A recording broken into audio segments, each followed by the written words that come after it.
আসসালামু আলাইকুম রহমতুল্লাহ। হাদি ভাইয়ের উপরে হামলার তীব্র নিন্দা ও প্রতিবাদ জানাই এবং ইন্টারিম গভর্নমেন্ট এবং তার প্রশাসনকে বলতে চাই, আপনারা সিসিটিভি ফুটেজ বিশ্লেষণ করে দ্রুত অপরাধী যারা আছে, এর সাথে যারা সম্পৃক্ত আছে, তাদেরকে দ্রুত শাস্তির আওতায় আনবেন বলে আমরা আশাবাদী।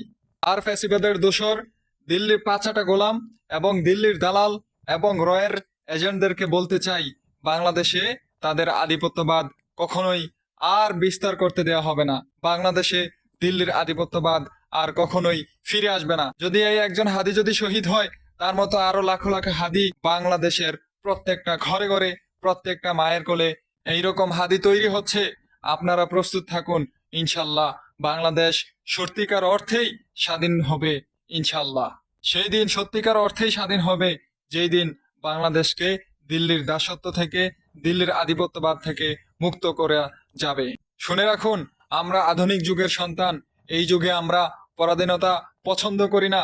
কোনো ধরনের পরাধীনতার শৃঙ্খল আমাদেরকে শিকলবন্দি করে রাখতে পারবে না। আমরা দিল্লির আধিপত্যবাদের বিরুদ্ধে যেভাবে 24-এ লড়াই করেছি, ইনশাল্লাহ ভবিষ্যতে করে যাব। এরকম হাদি যদি আরো শহীদ হওয়া লাগে হবে, তবুও ইনশাল্লাহ বাংলাদেশকে দিল্লির আধিপত্যবাদ থেকে সত্যিকার অর্থে আমরা স্বাধীন করে ছাড়বো, ইনশাল্লাহ।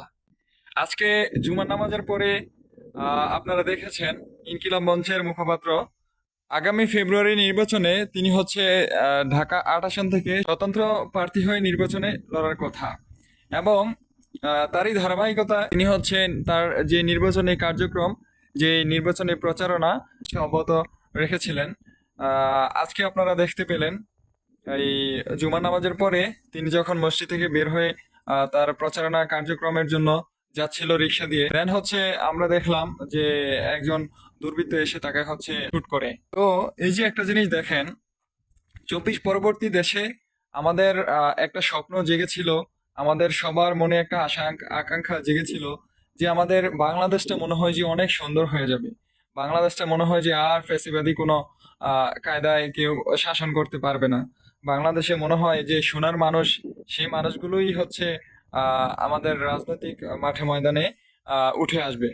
কিন্তু আমরা কি দেখলাম, যারাই হচ্ছে সত্যিকার অর্থে বাংলাদেশকে ভালোবাসে, বাংলাদেশকে যে আমার সোনার বাংলা, আমি তোমায় ভালোবাসি, এই বাংলাদেশকে ভালোবেসে যে বাংলাদেশকে আসলেই সোনার বাংলা গড়তে চায়, তৈরি করতে চায়, এইরকম মানুষগুলো আসলে ইতিহাসের শুরু থেকে এ পর্যন্ত বাংলাদেশে স্থান হয়নি, বাংলাদেশে তাদের জায়গা হয়নি। আমরা শুরু থেকেই দেখেছি, যারাই প্রিয় মাতৃভূমিকে ভালোবাসে, প্রিয় মাতৃভূমি বাংলাদেশের জন্য কাজ করতে চায়, প্রিয় মাতৃভূমিকে একটা কি বলে সোনালী ভূমি হিসেবে গড়তে চায়, তাদেরকে মূল্যায়ন করা হয় না। আমাদের দেশে সবকিছু আছে, টাকা পয়সা অর্থ সম্পদ সবকিছু আছে, খনিজ সম্পদ আছে, কিন্তু একটা জিনিস আমাদের বাংলাদেশে নাই। সেটা হচ্ছে যে কি বলে সৎ মানুষ, আদর্শবান মানুষ। আমরা কেউ কাউকে এগোতে দেই না। ঠিক আছে, কেউ একটা ভালো কিছু করবে সেটা আমাদের সহ্য হয় না, আমরা হচ্ছে তার পিছনে লেগে থাকি। দেখুন 24-এর পূর্ববর্তী সময়ে বাংলাদেশের প্রত্যেকটা মানুষ রাজনীতিকে খুব বেশি ঘৃণা করত। যেই ধরনের নোংরা রাজনৈতিক কালচার বাংলাদেশে তৈরি হয়েছিল, তার জন্য কি বলে যারা হচ্ছে আসলে ভালো মানুষ, তারা রাজনীতিতে এগিয়ে আসতে চায়নি। সো 24 পরবর্তী সময়ে আমরা একটা সুযোগ পেয়েছি, দেশপ্রেমিক যারা, তারা দেশকে ভালোবেসে দেশের জন্য কাজ করতে চায়, আসলেই বাংলাদেশকে সোনার বাংলা হিসেবে গড়ে তুলতে চায়, এই মানুষগুলো হচ্ছে এগিয়ে এসেছিল বাংলাদেশকে গড়ার জন্য। দেখুন নির্বাচনী তফসিল ঘোষণা করা হয় আজকে শুক্রবার, এরই মাঝে যে ওসমান হাদি ভাইকে হচ্ছে কি বলে দুর্বৃত্তরা তাকে হত্যা করার চেষ্টা করে। জানি না এখন কেমন আছে, তার গুলি হচ্ছে যে যেভাবে হচ্ছে দেখলাম বলল যে কানের ভিতর দিয়ে ঢুকে গেছে, ব্রেনের যেই মূল জায়গাটা, ওইখানে হচ্ছে এফেক্ট হয়েছে।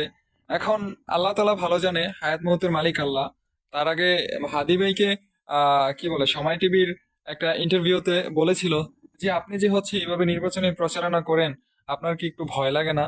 তিনি বললেন যে আমি ছোটবেলা থেকে এরকম একটা আশা নিয়ে বড় হয়েছি যে বিশাল একটা মিছিল হচ্ছে, ওই মিছিলে আমি থাকবো। কি বলে হঠাৎ করে কি বলে ওই মিছিলে হামলা করবে, তিনি হচ্ছে যে শহীদ হবে, এরকম একটা আশা আকাঙ্ক্ষার কথা তিনি বলেছিলেন। এবং এরই মাঝে তিনি হচ্ছে গুলিবিদ্ধ হয়। সো আমি বাংলাদেশের রাজনীতিবিদ যারা আছেন বা বাংলাদেশের মানুষ যারা আছেন, সত্যিকার অর্থেই যদি আপনারা বাংলাদেশকে ভালোবাসেন, বাংলাদেশের জন্য কাজ করতে চান, বাংলাদেশকে সোনার বাংলা হিসেবে গড়তে চান, তাহলে আর কতদিন এইভাবে হচ্ছে অপরাজনৈতিক যে সংস্কৃতি বাংলাদেশে তৈরি হয়েছে সেটা কন্টিনিউ হবে?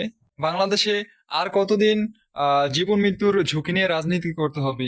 এই সংস্কৃতিটা কিভাবে তৈরি হলো?